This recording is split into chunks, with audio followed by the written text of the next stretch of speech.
देवियों और सज्जनों, आज हम आपके सामने संपूर्ण श्री सत्यनारायण व्रत कथा का श्रवण कराने जा रहे हैं।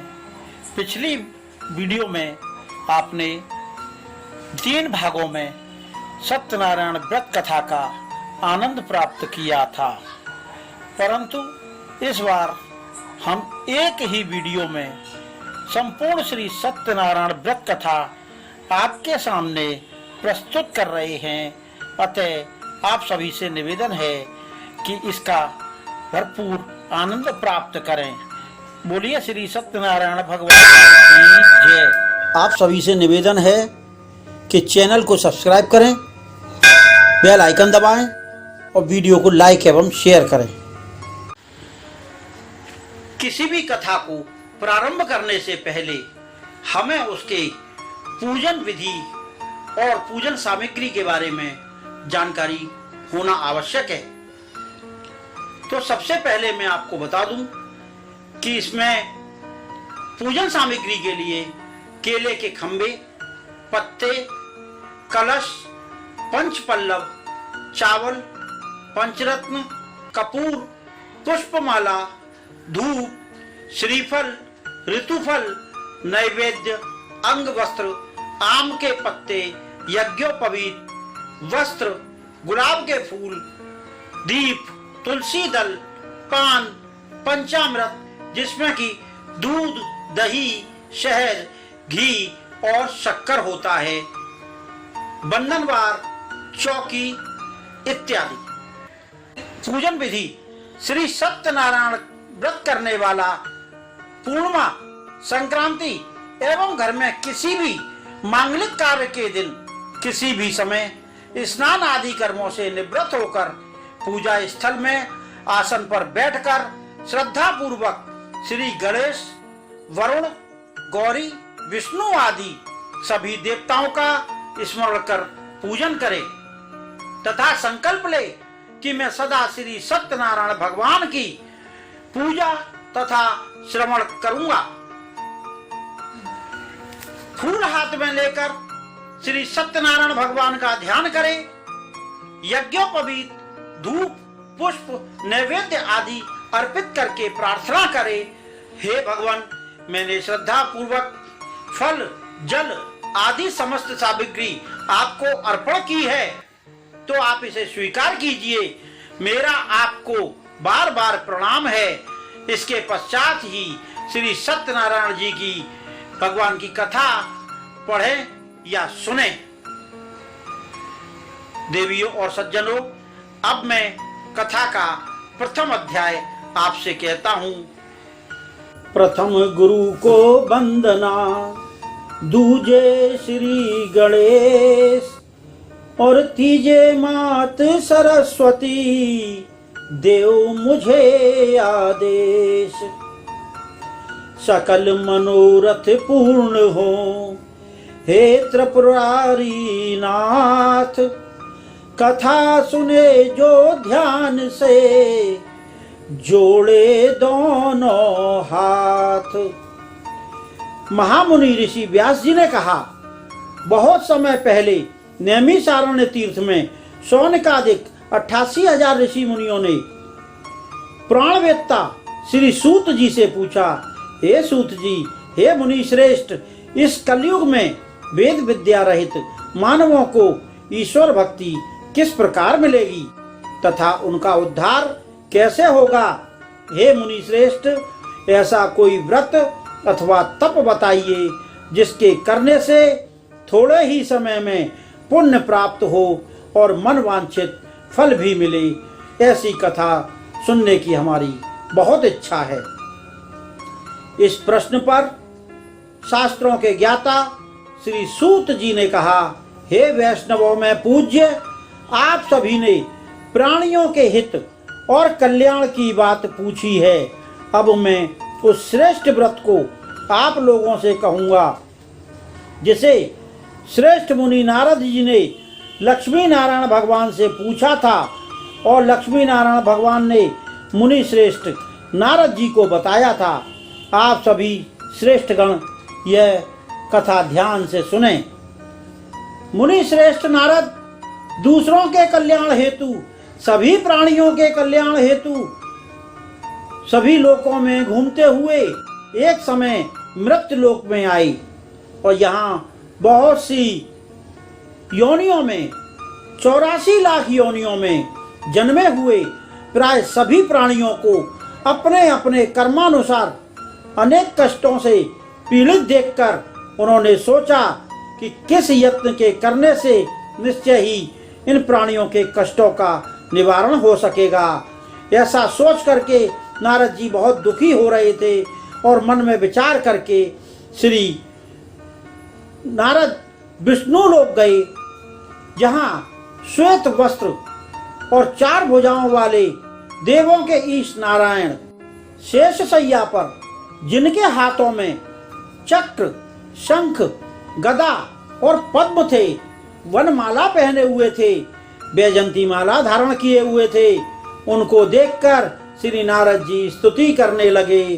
श्री कृष्ण गोविंद हरे मुरारे, हे नाथ नारायण वासुदेवाय। हे भगवान, आप अति शक्तिवान हैं, मन तथा वाणी भी आपको नहीं पा सकती, आपका आदि मध्य अंत भी नहीं है। आप निर्गुण स्वरूप सृष्टि के कारण भक्तों के कष्टों को नष्ट करने वाले हो।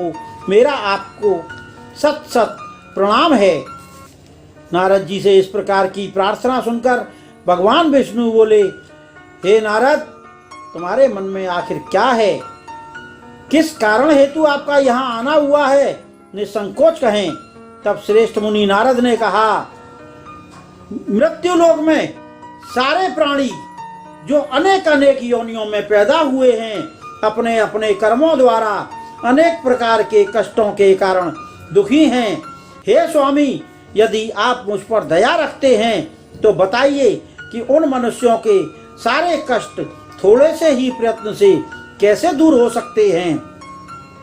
श्री भगवान विष्णु ने कहा, हे नारद, प्राणियों की भलाई के लिए तुमने यह बहुत ही उत्तम प्रश्न किया है। जिस व्रत के करने से मनुष्य मोह से छूट जाता है, वह व्रत मैं तुमसे कहता हूँ। सुनो, अति पुण्य दान करने वाला स्वर्ग और मृत्यु लोक में दुर्लभ एक अति उत्तम व्रत है जो मैं तुमसे कहता हूँ। मनुष्य को सत्य का पालन करना चाहिए। अगर मनुष्य सत्य व्रत धारण कर ले तो उसे किसी प्रकार का कोई कष्ट नहीं हो सकता। इस पर नारद जी बोले, हे प्रभु, कलयुग में और सत्य की बात आप कर रहे हैं। आप तो जानते हैं कि कलयुग में सत्य का पूर्णतः चलन लगभग समाप्त प्राय हो चला है। आप कोई ऐसी विधि बताएं जिससे कि बहुत ही कम प्रयास में और अधिक से अधिक उसका फल मिल सके। तब श्री भगवान ने कहा कि श्री सत्यनारायण भगवान का यह व्रत जो मैं आज आपको बताने जा रहा हूँ, उसे विधि विधान पूर्वक संपन्न करने पर मनुष्य इस धरती पर सभी प्रकार के सुख भोग कर मरणोपरांत मोक्ष को प्राप्त करता है। भगवान के ऐसे वचन सुनकर नारद मुनि बोले, हे भगवान, उस व्रत का विधान क्या है, उसका फल क्या है? इससे पहले किसने यह व्रत किया है और किस दिन यह व्रत करना चाहिए? कृपया कर आप मुझे विस्तार से समझाएं। तब भगवान विष्णु ने कहा, हे नारद, दुख, शोक एवं सभी प्रकार की व्याधियों से परेशान व्यक्ति, उनको दूर करने वाला एक उत्तम व्रत, सब स्थानों पर विजय दिलाने वाला, श्रद्धा और भक्ति के साथ किसी भी दिन मनुष्य संध्या के समय श्री सत्यनारायण भगवान की ब्राह्मणों और बंधुओं के साथ पूजा करे। भक्ति भाव से केले का फल, नैवेद्य, घी, शहद, शक्कर अथवा गुड़, दूध और गेहूं का आटा सवाया लेवे। गेहूं ना मिले तो साथी का चूर्ण भी ले सकते हैं। इन सभी को भक्ति भाव से भगवान श्री सत्यनारायण को अर्पण करे, बंधु बांधवों सहित ब्राह्मणों को भोजन कराए और इसके पश्चात ही स्वयं भोजन करे। रात्रि में श्री सत्यनारायण भगवान के भजन आदि का आयोजन कर श्री सत्यनारायण भगवान का स्मरण करता हुआ समय व्यतीत करे। इस तरह जो मनुष्य व्रत करेंगे उनकी मनोकामनाएं अवश्य ही पूर्ण होंगी। विशेष रूप से कलयुग में मृत्युलोक में यही एक ऐसा उपाय है जिसे अल्प समय और कम धन में महान पुण्य की प्राप्ति हो सकती है। इत श्री सत्यनारायण व्रत कथायाम प्रथम अध्याय संपूर्णम भवति। बोलिए श्री सत्यनारायण भगवान की जय। देवियों और सज्जनों, अब आपके सामने सत्यनारायण व्रत कथा का दूसरा अध्याय प्रारंभ करता हूँ। महान संत सूत जी ने कहा, हे ऋषियों, जिन्होंने प्राचीन काल में इस सुंदर व्रत को किया है उनका इतिहास मैं आप सबसे कहता हूँ। आप सभी ध्यान से सुने। अति सुंदर काशीपुरी नगरी में एक अति निर्धन ब्राह्मण रहता था। वह भूख और प्यास से बेचैन होकर नित्य ही पृथ्वी पर घूमा करता था और दुखी रहता था। ब्राह्मणों से प्रेम करने वाले भगवान श्री विष्णु ने उसको दुखी देखकर एक दिन बूढ़े ब्राह्मण का वेश धारण कर निर्धन ब्राह्मण के पास जाकर बड़े आदर से पूछा, हे ब्राह्मण, तुम हर समय ही दुखी होकर पृथ्वी पर क्यों घूमते हो? हे श्रेष्ठ ब्राह्मण, अपनी सारी व्यथा मुझसे कहो, मैं सुनना चाहता हूँ। हो सकता है कि मेरे पास तुम्हारे लिए कोई उपाय हो। कष्टों से घिरे ब्राह्मण ने भगवान से कहा, हे विप्रदेव, मैं तो निर्धन ब्राह्मण हूँ, भिक्षा के लिए नित्य प्रति पृथ्वी पर मारा मारा फिरता हूँ। हे भगवान, यदि आप इससे मुक्ति पाने का कोई उपाय जानते हो तो कृपा कर मुझे बताएं। ब्राह्मण का रूप धारण किए हुए श्री विष्णु भगवान बोले, हे ब्राह्मण, श्री सत्यनारायण भगवान मनोवांछित फल देने वाले हैं, इसलिए तुम विधि पूर्वक उनका पूजन करो, जिसके करने से मनुष्य सब दुखों से मुक्त हो जाता है, पापी पाप से मुक्त हो जाता है, निर्धन धनी हो जाता है, बंदी बंधनों से छूट जाता है। दरिद्र ब्राह्मण को व्रत का संपूर्ण विधान बतलाकर बूढ़े ब्राह्मण का रूप धरे हुए भगवान श्री सत्यनारायण अंतर ध्यान हो गए। व्रत ब्राह्मण ने सोचा कि जिस ब्राह्मण में अभी चलने तक की हिम्मत नहीं थी, वह अचानक अंतर ध्यान हो गया, अवश्य ही वह कोई देव पुरुष होंगे। और जो व्रत उन्होंने मुझे बताया है मैं उसको विधि विधान सहित अवश्य करूंगा। ऐसा निश्चय करके वह दरिद्र ब्राह्मण अपने घर चला गया। परंतु उस रात उस ब्राह्मण को नींद नहीं आई। अगले दिन वह जल्दी उठा और श्री सत्यनारायण भगवान का व्रत करने का निश्चय करके भिक्षा मांगने के लिए चल दिया।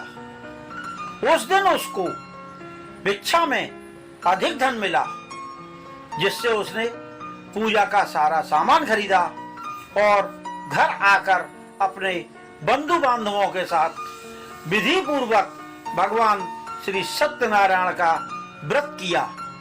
इसके करने से वह गरीब ब्राह्मण सब कष्टों से छूटकर अत्यंत धनवान हो गया। उस समय से वह ब्राह्मण हर मास व्रत करने लगा। श्री सत्यनारायण भगवान के व्रत को जो शास्त्र विधि के अनुसार श्रद्धा पूर्वक करता है, वह सभी कष्टों से छूटकर मोक्ष को प्राप्त करता है। जो भी मनुष्य इस सत्यनारायण व्रत का दुर्लभ व्रत करेगा, वह सब कष्टों से छूट जाएगा। इस तरह नारद जी ने सत्यनारायण भगवान का कहा हुआ व्रत मैंने आपसे कहा। हे श्रेष्ठ ब्राह्मणों, अब आप और क्या सुनना चाहते हैं, मुझे बताएं। तब ऋषियों ने कहा, हे मुनीश्वर, संसार में इस ब्राह्मण से सुनकर किसने इस व्रत को किया है, हम सब सुनना चाहते हैं। मुनियों से ऐसा सुनकर शास्त्र ज्ञाता सूत जी बोले, हे मुनिगण, जिस जिस प्राणी ने इस व्रत को किया है वो सब की कथा मैं आपसे कहता हूँ। एक समय वह धनी ब्राह्मण बंधु बांधवों के साथ शास्त्र विधि के अनुसार अपने घर पर श्री सत्यनारायण भगवान का व्रत कर रहा था। उसी समय एक लकड़ी बेचने वाला बूढ़ा व्यक्ति वहां आया। उसने सिर पर लकड़ियों का गट्ठर रखा हुआ था। उसने वह गट्ठर ब्राह्मण के घर के बाहर रख दिया और ब्राह्मण के घर में पानी पीने के उद्देश्य से चला गया। प्यास से बेचैन लकड़हारे ने ब्राह्मण को जब व्रत करते देखा तो वह अपनी प्यास को भूल गया। उसने ब्राह्मण का अभिवादन किया और कहा, हे विप्रदेव, ये आप क्या कर रहे हैं? किस देवता का पूजन कर रहे हैं और इस पूजन को करने से क्या फल मिलता है? कृपया कर मुझे बताएं। तब उस ब्राह्मण ने कहा, सब इच्छाओं को पूर्ण करने वाला यह श्री सत्यनारायण भगवान का व्रत है। इन्हीं की कृपा से मेरे यहाँ धन एवं ऐश्वर्य की वृद्धि हुई है। ब्राह्मण से इस व्रत के बारे में जानकर वह लकड़हारा अत्यंत प्रसन्न हुआ। भगवान का प्रसाद व चरणामृत लेकर और भोजन करने के पश्चात वह अपने घर को गया और फिर अगले दिन लकड़हारे ने अपने मन में संकल्प किया कि आज गांव में लकड़ी बेचने से जो धन मिलेगा उसी से भगवान सत्यनारायण का श्रेष्ठ व्रत करूंगा। मन में ऐसा विचार करके वह लकड़हारा लकड़ियों का वह गट्ठर अपने सिर पर रखकर जिस नगर में धनवान लोग रहते थे ऐसे सुंदर नगर में गया। उस दिन उसे उसकी लकड़ियों का दाम पहले से चौगुना मिला। तब वह बूढ़ा लकड़हारा अत्यंत प्रसन्न हुआ और प्रसन्न होकर पके केले की फली, शहद, शक्कर, घी, दही, दूध और गेहूं का आटा इत्यादि श्री सत्यनारायण भगवान के व्रत की सभी सामग्री लेकर अपने घर आया। फिर उसने अपने बंधु बांधवों को बुलाकर विधि विधान के अनुसार भगवान सत्यनारायण का पूजन एवं व्रत किया। उस व्रत से प्रभाव से वह बूढ़ा लकड़हारा धन धान्य से युक्त हुआ और संसार के समस्त सुख भोग कर वैकुंठ लोक को प्रस्थान कर गया। इत श्री सत्यनारायण व्रत कथा द्वितीय अध्याय संपूर्णम भवति। बोल सत्यनारायण भगवान की। देवियों और सज्जनों, अब मैं आपके सामने सत्यनारायण व्रत कथा का तीसरा अध्याय प्रारंभ करने जा रहा हूँ। श्री सूत जी बोले, हे श्रेष्ठ मुनियों, अब मैं आगे की कथा कहता हूँ। प्राचीन काल में उल्का मुख नाम का एक महान ज्ञानी राजा था। वह जितेंद्रिय और सत्य वक्ता था। प्रतिदिन वह राजा मंदिरों में जाता, गरीबों को धन देकर उनके दुखों को दूर करता था। उसकी पत्नी कमल के समान सुंदर मुख वाली और सती साध्वी थी। एक दिन राजा अपने बंधु बांधवों और पत्नी के साथ भद्रशिला नदी के तट पर विधि विधान सहित सत्यनारायण भगवान का व्रत कर रहे थे। उसी समय वहां एक साधु नामक वैश्य आया।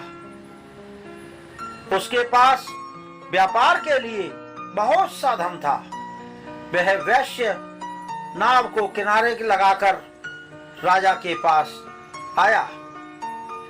राजा को व्रत करते देख उसने विनम्रता पूर्वक पूछा, हे राजन, ये आप क्या कर रहे हैं?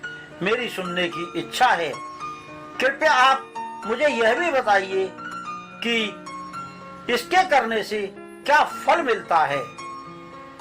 तब महाराज उल्कामुख ने कहा, हे वैश्य, मैं अपने बंधु बांधवों के साथ पुत्र की प्राप्ति के लिए भगवान श्री सत्यनारायण का व्रत और पूजन कर रहा हूँ। राजा के वचन सुनकर साधु नामक वैश्य ने आदर से कहा, हे राजन, मुझे भी इसका संपूर्ण विधि विधान बताएं। मैं भी आपके कहे अनुसार इस व्रत को करूंगा। मेरे भी कोई संतान नहीं है। मुझे विश्वास है कि इस उत्तम व्रत को करने से अवश्य ही मुझे संतान की प्राप्ति होगी। राजा से व्रत के सब विधान सुनकर व्यापार से निवृत्त होकर वह वैश्य सुख पूर्वक अपने घर आया। उसने अपनी पत्नी को संतान देने वाले उस व्रत के विषय में सुनाया और प्रण किया कि जब मेरे घर संतान होगी तब मैं इस व्रत को करूंगा। वैश्य ने यह वचन अपनी पत्नी लीलावती से भी कहे। एक दिन उसकी पत्नी लीलावती सांसारिक धर्म में प्रवृत्त होकर भगवान श्री सत्यनारायण की कृपा से गर्भवती हो गई। गर्भवती होने के 10वें माह में उसने एक अति सुंदर कन्या को जन्म दिया। कन्या दिनों दिन इस प्रकार बढ़ने लगी जैसे चंद्रमा की शुक्ल पक्ष के चंद्रमा की कलाएं बढ़ती हैं। वैश्य ने कन्या का नामकरण संस्कार कराया। कन्या का नाम कलावती रखा गया। एक दिन लीलावती ने मीठे शब्दों में अपने पति को याद दिलाया कि आपने जो भगवान का व्रत करने का संकल्प किया था, अब आप उसे पूरा कीजिए। वैश्य ने कहा, हे प्रिय, मैं कलावती के विवाह पर इस व्रत को अवश्य करूंगा। इस प्रकार अपनी पत्नी को आश्वासन देकर वह व्यापार करने के लिए अन्य नगर में चला गया। कलावती पितृगृह में धीरे धीरे करके वृद्धि को प्राप्त होने लगी। लौटने पर नगर में जब साधु ने सखियों के साथ अपनी विवाह योग्य होती पुत्री को देखा तो उसके मन में उसके विवाह की चिंता हुई। तब उसने एक ब्राह्मण दूत को बुलाकर, देवियों और सज्जनों, यहां मैं आपको एक बात बताना चाहूंगा कि प्राचीन काल में यह कार्य विवाह के लिए कन्या या वर देखना ब्राह्मणों के हाथ में था। ब्राह्मणों को ही इसकी जिम्मेदारी दी जाती थी। तो वैश्य ने भी एक ब्राह्मण दूत को बुलाकर अपनी पुत्री के लिए सुयोग्य वर देखकर लाने की प्रार्थना की। ब्राह्मण दूत साधु नामक उस वैश्य की आज्ञा पाकर कंचन नगर पहुंचा और देखभाल कर वैश्य की कन्या के लिए एक सुयोग्य वणिक पुत्र को ले आया। उस सुयोग्य वणिक पुत्र के साथ साधु नामक वैश्य ने अपने बंधु बांधवों सहित प्रसन्न चित्त होकर अपनी पुत्री का विवाह कर दिया। दुर्भाग्य से वह विवाह के समय भी श्री सत्यनारायण भगवान का व्रत करना भूल गया। इस पर श्री सत्यनारायण भगवान अत्यंत क्रोधित हो गए और उन्होंने वैश्य को दारुण दुख प्राप्त होने का श्राप दे दिया और फिर अपने कार्य में कुशल वह साधु वैश्य अपने दामाद सहित नाव में सवार होकर व्यापार करने के लिए सागर के समीप स्थित रत्नसारपुर नगरी में गया। रत्नसारपुर पर चंद्रकेतु नामक राजा राज्य करता था। दोनों ससुर जमाई चंद्रकेतु राजा के उस नगर में व्यापार करने लगे। एक दिन भगवान श्री सत्यनारायण की माया से प्रेरित दो चोर राजा चंद्रकेतु का धन चुराकर भाग रहे थे। राजा के सिपाहियों को अपने पीछे तेजी से आते देखकर चोरों ने घबराकर राजा के धन को उस वैश्य की नाव में चुपचाप छुपा दिया जहां वे ससुर जमाई ठहरे हुए थे और चोर भाग गए। जब राज सिपाहियों ने उस वैश्य के पास राजा के धन को रखा देखा तो उन्होंने उन ससुर दामाद को ही चोर समझा और वे उन ससुर दामाद दोनों को पकड़कर राजा के पास ले गए और राजा के समीप जाकर बोले, महाराज, महल का धन चुराने वाले ये दो चोर हम पकड़कर लाए हैं, देखकर आज्ञा दें। तब राजा ने बिना कुछ सुने, बिना वैश्य की बात को ध्यान दिए उन्हें कारागार में डालने की आज्ञा दे दी। इस प्रकार राजा की आज्ञा से उनको कारावास में डाल दिया गया तथा उनका सारा धन भी छीन लिया गया। श्री सत्यनारायण भगवान के श्राप के कारण उस वैश्य की पत्नी लीलावती व पुत्री कलावती भी घर पर बहुत दुखी हुई। उनका सारा धन घर पर से चोर चुरा कर ले गए। मानसिक और शारीरिक पीड़ा तथा भूख प्यास से अति दुखी होकर भोजन की तलाश में कलावती एक दिन एक ब्राह्मण के घर गई। उसने ब्राह्मण को श्री सत्यनारायण भगवान का व्रत विधि पूर्वक करते देखा। उसने कथा सुनी तथा श्रद्धा पूर्वक प्रसाद ग्रहण कर देर रात को घर आई। तो माता लीलावती ने कलावती से पूछा, हे पुत्री, तू अब तक कहाँ रही? मैं तेरे लिए बहुत चिंतित थी। माता के शब्द सुनकर कलावती बोली, हे माता, मैंने एक ब्राह्मण के घर श्री सत्यनारायण भगवान का व्रत होते देखा है और मेरी भी उस उत्तम व्रत को करने की बहुत इच्छा है। माता ने कन्या के वचन सुने तो उसे पति द्वारा व्रत करने का पूर्व में किया गया संकल्प याद आ गया और श्री सत्यनारायण भगवान के पूजन की तैयारी करने लगी। उसने बंधुओं सहित श्री सत्यनारायण भगवान का पूजन व व्रत किया और वर मांगा कि मेरे पति और दामाद शीघ्र ही घर लौट आएं और विनती की कि पति हमारे दूर हैं, नहीं है कोई पास, हमें भरोसा आपका, ना करना प्रभु निराश।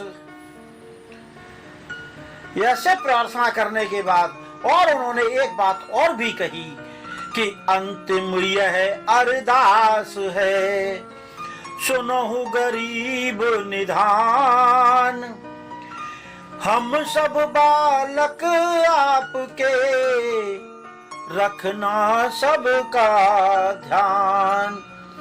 हे प्रभु, अगर हमसे कोई भूल हुई हो तो हम सबका अपराध क्षमा करो। श्री सत्यनारायण भगवान इस व्रत से प्रसन्न हो गए। उन्होंने राजा चंद्रकेतु को स्वप्न में दर्शन देकर कहा, हे राजन, जिन दो वैश्यों को तुमने बंदी बना रखा है वे निर्दोष हैं, उन्हें प्रातः ही छोड़ दो। उनका सब धन जो तुमने छीन लिया है उसे लौटा दो, वरना मैं तुम्हारा राज्य, धन, पुत्रादि सब नष्ट कर दूंगा। राजा से ऐसे वचन कहकर भगवान अंतर ध्यान हो गए। और फिर प्रातः काल होते ही राजा चंद्रकेतु ने दरबार में दोनों वैश्यों को बुलाकर लाने के लिए सैनिकों को आज्ञा दी। दोनों ने आते ही राजा को प्रणाम किया। राजा ने कोमल वचनों में कहा, हे महानुभावों, तुम्हें अज्ञानतावश ऐसा कठिन दुख प्राप्त हुआ है, अब तुम्हें कोई भय नहीं है, तुम मुक्त हो। ऐसा कहकर राजा ने उनको नए नए वस्त्र आभूषण पहनवाए तथा उनका जितना धन लिया था उससे कई गुना धन लौटाकर आदर से विदा किया। दोनों वैश्य अपने अपने घर को चल दिए। इत श्री सत्यनारायण व्रत कथायाम तृतीय अध्याय संपूर्णम। बोलिए श्री सत्यनारायण भगवान की जय। देवियों और सज्जनों, अब मैं आपके सामने सत्यनारायण भगवान व्रत कथा का चतुर्थ अध्याय प्रारंभ करने जा रहा हूं। सूत जी ने आगे कहा, वैश्य ने यात्रा मंगलाचरण करके प्रारंभ की और अपने नगर की ओर चल पड़ा। उनके थोड़ी दूर जाने पर भगवान ने उनकी परीक्षा लेने के उद्देश्य से दंडी का वेश धारण किया और वैश्य से पूछा, हे वैश्य, तेरी नाभ में क्या है? अभिमानी वणिक हंसता हुआ बोला, हे दंडी, आप ऐसा क्यों पूछते हैं? क्या धन छीनने की कामना है? मेरी नाभ में तो बेर और पत्ते भरे हुए हैं। वैश्य के ऐसे वचन सुनकर दंडी वेशधारी भगवान श्री सत्यनारायण बोले, तुम्हारा वचन सत्य हो। ऐसा कहकर वे वहां से चले गए और कुछ दूर जाकर समुद्र के तट पर बैठ गए कि वैश्य अभी माफी मांगने और अपना पश्चाताप करने के लिए आता ही होगा। दंडी महाराज के जाने के पश्चात वैश्य ने नित्य क्रिया से निवृत्त होकर नाव को ऊंचा उठा देखकर अचंबा किया। जैसे ही वे नाव में देखने लगा तो नाव में बेल पत्ते आदि भरे हुए थे। बेल पत्ते आदि देखकर वैश्य मूर्छित होकर जमीन पर गिर पड़ा। मूर्छा खुलने पर अत्यंत शोक करने लगा। तब उसके दामाद ने कहा, आप शोक ना करें, यह दंडी महाराज का श्राप है, अतः हमें उनकी शरण में चलना चाहिए, वही हमारे दुखों का अंत करेंगे। दामाद के वचन सुनकर वह वैश्य दंडी भगवान के पास पहुंचा और अत्यंत भक्ति भाव से पश्चाताप करते हुए बोला, मैंने आपसे जो असत्य वचन कहे थे उसके लिए मुझे क्षमा करें। ऐसा कहकर वह शोकातुर होकर रोने लगा। तब दंडी भगवान बोले, हे वणिक, मेरी आज्ञा से ही बार बार तुझे कष्ट प्राप्त हुआ है। तू मेरी पूजा से विमुख हुआ है। तब उस वैश्य ने कहा, हे भगवान, आपकी माया को तो ब्रह्मा आदि देवता भी नहीं जान पाते, तब मैं मूर्ख भला कैसे जान सकता हूँ? आप प्रसन्न होइए, मैं अपनी क्षमता अनुसार आपकी पूजा करूंगा। मेरी रक्षा कीजिए और मेरी नाव को पहले के समान धन से परिपूर्ण कर दीजिए। उसके भक्ति पूर्ण वचनों से भगवान श्री सत्यनारायण प्रसन्न हो गए और उसकी इच्छा अनुसार वर देकर अंतर ध्यान हो गए। तब ससुर व दामाद दोनों ने नाव में आकर देखा कि नाव धन से परिपूर्ण है। फिर वह विधि विधान से भगवान श्री सत्यनारायण का पूजन कर जामाता सहित अपने नगर को चल दिया। जब वह अपने नगर के निकट पहुंचा तब उसने एक दूत को अपने घर भेजा।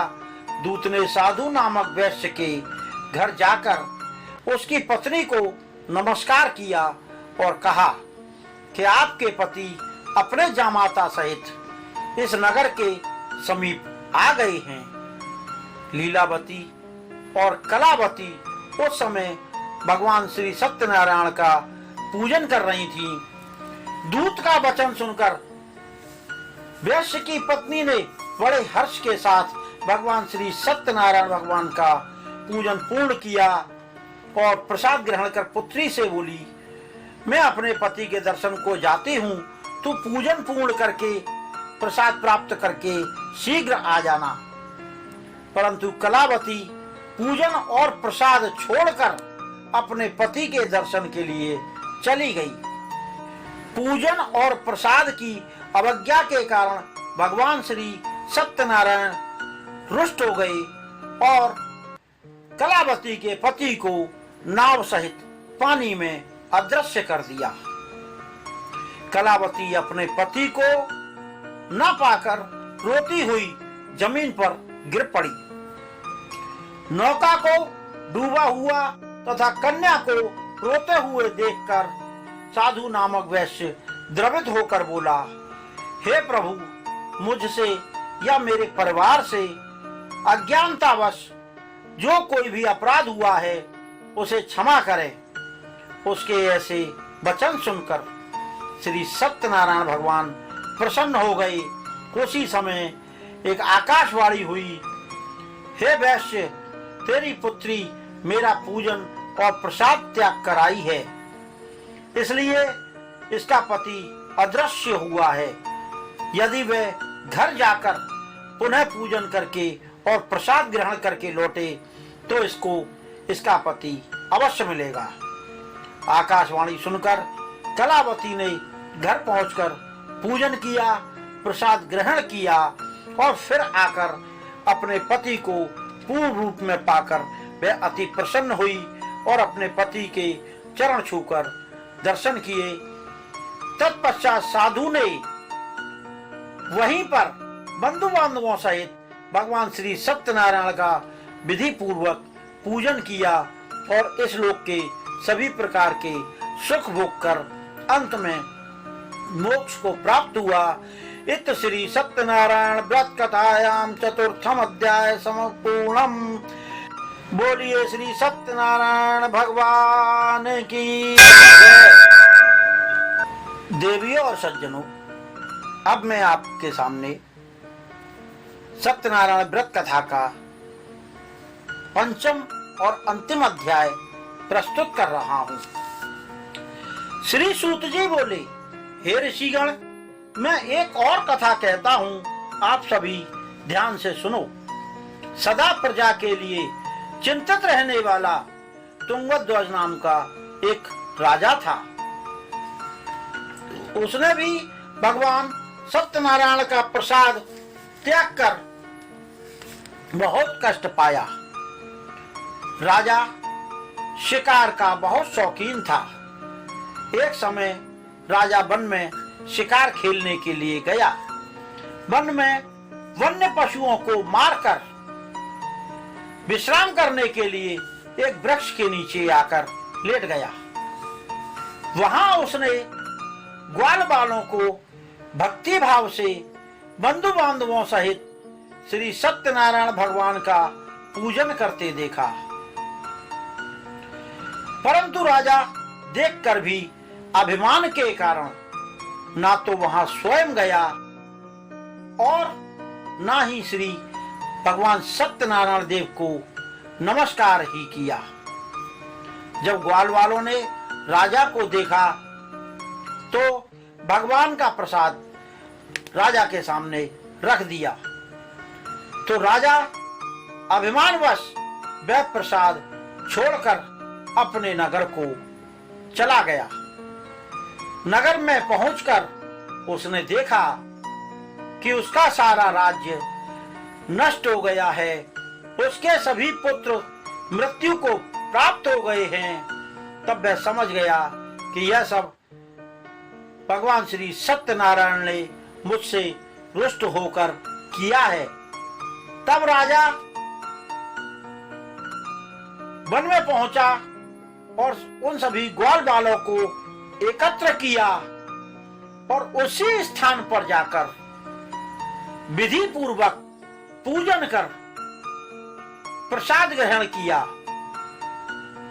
तब श्री सत्यनारायण भगवान की कृपा से उसका राज्य जैसा पहले था सब कुछ वैसा ही हो गया और लंबे समय तक सुख भोग कर वह राजा मरणोपरांत मोक्ष को प्राप्त हुआ।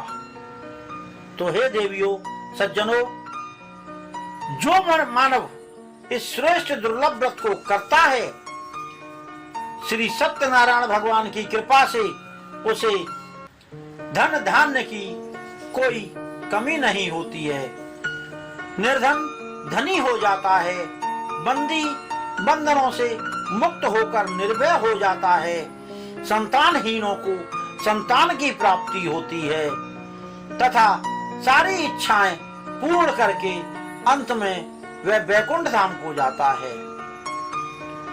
हे ऋषियों, अब मैं आपके सामने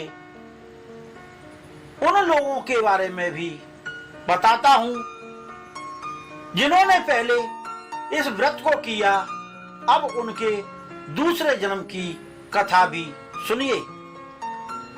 शतानंद नामक वृद्ध ब्राह्मण ने द्वापर युग में सुदामा के रूप में जन्म लेकर कृष्ण की मित्रता, भक्ति एवं सेवा कर वैकुंठ को प्राप्त किया। उल्का मुख नामक महाराज त्रेता युग में राजा दशरथ बने और श्री रामचंद्र जी की सेवा और याद में अपने प्राण त्याग कर मोक्ष को प्राप्त हुए। साधु नामक वैश्य ने धर्मात्मा और सत्य प्रतिज्ञ राजा मोरध्वज बनकर अपने पुत्र को आरे से चीरकर भगवान को अर्पण किया और वैकुंठ धाम प्राप्त किया। महाराज तुंगध्वज स्वयंभू मनु बने। उन्होंने बहुत से लोगों को भगवान की भक्ति में लीन कराकर वैकुंठ को प्राप्त किया और वह व्रत लकड़हारा अगले जन्म में निषाद राज गुह नाम का राजा बना, जिसने राम के चरणों की सेवा कर उनको गंगा पार कराकर अपने सभी जन्मों को संवार लिया और अंत में वैकुंठ को प्राप्त हुआ। वर्ष भर में यह कथा करे जो 12 मास, सभी दोष से मुक्त हो पावे वैकुंठ वास। इत श्री सत्यनारायण व्रत कथायां 5म अध्याय संपूर्णम भवति। बोलिए सत्यनारायण भगवान की जय। देवियों और सज्जनों, यदि आपको हमारी यह कथा पसंद आई हो तो वीडियो को लाइक और शेयर करें, हमारे चैनल को सब्सक्राइब करें और बेल आइकन को दबा दें। देवियों और सज्जनों, आप अपने कमेंट भी हमें भेजते रहें ताकि हमारा उत्साहवर्धन होता रहे। धन्यवाद।